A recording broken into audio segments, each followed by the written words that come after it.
जय माता दी मित्रों, 138 दिन शनि देव वक्री होने जा रहे हैं। शनि उल्टी चाल चलने वाले हैं। शनि जब भी वक्री होते हैं तो जीवन में, जब भी शनि वक्री होते हैं तो बड़ा धन कमाने का, बड़ा लाभ कमाने का मौका एक मिलता है शनि के वक्री होने पे। क्योंकि शनि जब भी कोई ग्रह वक्री होता है तो उसका ग्रेविटेशनल फोर्स बढ़ जाता है और कहीं ना कहीं उसकी पावर बढ़ जाती है, और ऐसे में आप जो नुकसान को रिकवर करने के चांसेस कम समय में, एक तरह का शॉर्टकट आपको मिल जाता है जीवन को अच्छा बेहतर बनाने का।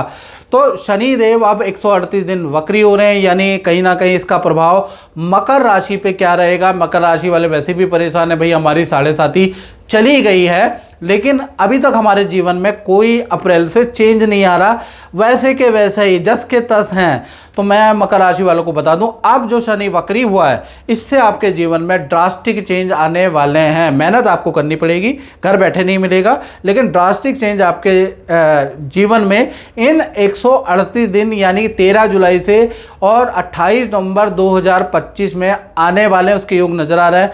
पहले हम मकर राशि वाले कुंडली देखें, मैं ऐसी बात क्यों कह रहा हूं उसके बारे में चर्चा कर लेते हैं। शनिदेव तृतीय भाव में बैठे हैं, मीन राशि में बैठे हैं, यहाँ पर बहुत अच्छे नहीं है। जब भी ये वक्री होंगे तो आपको बेस्ट रिजल्ट मिलेंगे, यानी बेस्ट रिजल्ट आपको देंगे। और यहाँ पर शनि आपके स्वास्थ्य के स्वामी हैं, आपके धन के स्वामी हैं, साथ ही साथ तृतीय भाव में बैठे हैं। तो सबसे पहला तृतीय भाव में होने से आपका नेम एंड फेम और आपके पावर का रुतबा आपका बढ़ जाएगा, समाज में आपका रुतबा बढ़ेगा, ऑफिस में आपका रुतबा बढ़ जाएगा। यदि आप मीडिया की लाइन में हैं, आप वकालत की लाइन में हैं, आप कोई लाइजनर है, कोई कमीशन का काम करते हैं, तो भाई आपका ये जो शनि 138 दिन है, खूब धन या अच्छा कमीशन का धन आपको प्राप्त होगा, याद रखिएगा। यदि आप जॉब करते हैं तो पद प्रमोशन के आपके योग नज़र आ रहे हैं। अचानक कोई बड़ा धन लाभ, बड़ी डील, अनएक्सपेक्टेड डील आपके हाथ में आएगी, कोई ऐसा व्यक्ति, ऐसा लिंक टकराएगा जिससे आप बहुत अच्छा लाभ करेंगे। साथ ही साथ 138 दिन, क्योंकि शनि तृतीय भाव में, और तृतीय भाव छोटी छोटी यात्राओं का भाव होता है, तो कहीं ना कहीं यहाँ काम के सिलसिले में बहुत सारी दौड़ा भागी भी आपकी रहने वाली है। और साथ ही साथ तृतीय भाव पब्लिक सेक्टर का होता है, तो आप पब्लिक सेक्टर में हैं, कोई नेता हैं, कोई यूट्यूबर हैं, कोई सोशल मीडिया का काम करते हैं, मीडिया, पॉलिटिशियन हैं, इंजीनियर हैं, या सीए हैं, या आप डॉक्टर हैं जिनका लिखा पढ़ी का काम होता है या बोलने का काम होता है, तो वहाँ पर इन क्षेत्रों वालों को बहुत लाभ, बहुत अवसर 138 दिन मिलते हुए नजर आएंगे। तो इन लोगों के लिए तो बहुत ही अच्छा रहने वाला है। साथ ही साथ मित्रों, शनि की 3 दृष्टियां भी होती है, तीसरी, 7वीं और 10वीं। तो तीसरी दृष्टि से तृतीय भाव में बैठ के इनकी दृष्टि पड़ेगी आपके पंचम भाव पे। पंचम भाव संतान का है, मकर राशि का संतान का भाव बढ़ जाता है, प्रेम का भाव बढ़ जाता है, कुंवारों के लव एंड अफेयर के योग बनते हैं, या पुराना एक्स ही जीवन में दोबारा आ सकता है, रूठा हुआ व्यक्ति दोबारा आएगा, दोबारा आपके रिलेशन बन सकते हैं, उसके योग भी नज़र आ रहे हैं। या फिर संतान का कोई ट्रीटमेंट कराना चाहते हैं, संतान नहीं हो रही, तो वहाँ पर कुछ चांसेस आपके बनते हुए नज़र आ रहे हैं। संतान सुख को बढ़ाने वाला ये दृष्टि रहेगी। और अगर आपकी बड़ी संतान है तो संतान के रुके हुए काम बनाता हुआ 138 दिन ये शनि की दृष्टि नजर आएगी। तो कुल मिला के शनि की तीसरी दृष्टि आपके लिए अच्छी है। और मित्रों, ये जनरल प्रेडिक्शन मैं आपको बता रहा हूँ, अगर आपको अपने बारे में जानना है बिल्कुल एक्यूरेसी से, तो उसके लिए आपको क्या करना पड़ेगा, 7210124289 पे नाम, date of birth, time of birth, place of birth भेज के मुझसे आप टेलीफोनिक कुंडली दिखाएं।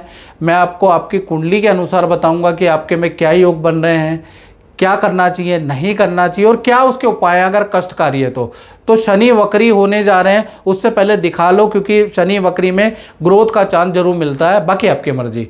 और तीसरी दृष्टि की हमने बात कर ली, अब हम बात कर लेते हैं 7वीं दृष्टि की। तो शनि की 7वीं दृष्टि आपके 6 नंबर लिखा है ना, वहाँ पर है, यानी आपके 9वें भाव पे। अब 9वां भाव माता पिता का भी भाव है, तो माता पिता की यात्रा के योग नजर आ रहे हैं। माता पिता या तो यात्रा में निकल जाएंगे, माता पिता विदेश भी जा सकते हैं, कुल मिला के माता पिता की कोई यात्रा है। साथ ही साथ आपकी विदेश यात्रा के योग भी नज़र आ रहे हैं, या विदेशी काम, विदेश में जाने का कोई एग्ज़ाम, विदेशी काम, वीज़े का काम, उसमें सफलता आपको मिलती हुई 138 दिन मिल सकती है, उसके योग नज़र आ रहा है। साथ ही साथ शनि की 10वीं दृष्टि, तृतीय भाव से 10वीं दृष्टि आपके 12वें भाव पे है।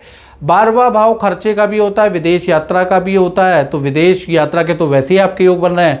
तो 12वें भाव पे दृष्टि होने से वाहन या भूमि का कुछ ना कुछ आप काम कराने वाले हैं, या तो खरीदने वाले हैं, या रेनोवेशन कराने वाले हैं, या फिर कुछ लोगों ने खरीद भी लिया होगा, रेनोवेशन भी करा लिया होगा। तो नए किसी प्रोडक्ट, नए काम में आपका धन इन्वेस्टमेंट होगा ही होगा। यानी शनि कुछ ना कुछ तो आपको का खर्चा कराएंगे ही कराएंगे। कुछ लोग धन का इन्वेस्टमेंट गुपचुप तरीके से एफडी में कराएंगे, एसआईपी करेंगे, शेयर में कराएंगे, बॉन्ड में करेंगे, टर्म इंश्योरेंस में करेंगे। तो कहीं ना कहीं आप इन्वेस्टमेंट तो भाई कराने वाले हैं, उसका योग नज़र आ रहा है। तो कुल मिला के 12वां भाव खर्चे का होता है, तो कुछ ना कुछ तो शनिदेव, ऐसा हो नहीं सकता, शनिदेव आपका खर्चा कराएंगे। या तो वाहन भूमि खरीदेंगे, खरीद लिया है तो नया काम करेंगे, इंटरेस्ट नहीं है तो कहीं ना कहीं धन कहीं ना कहीं इन्वेस्ट करने वाले, उसका योग नज़र आ रहा है।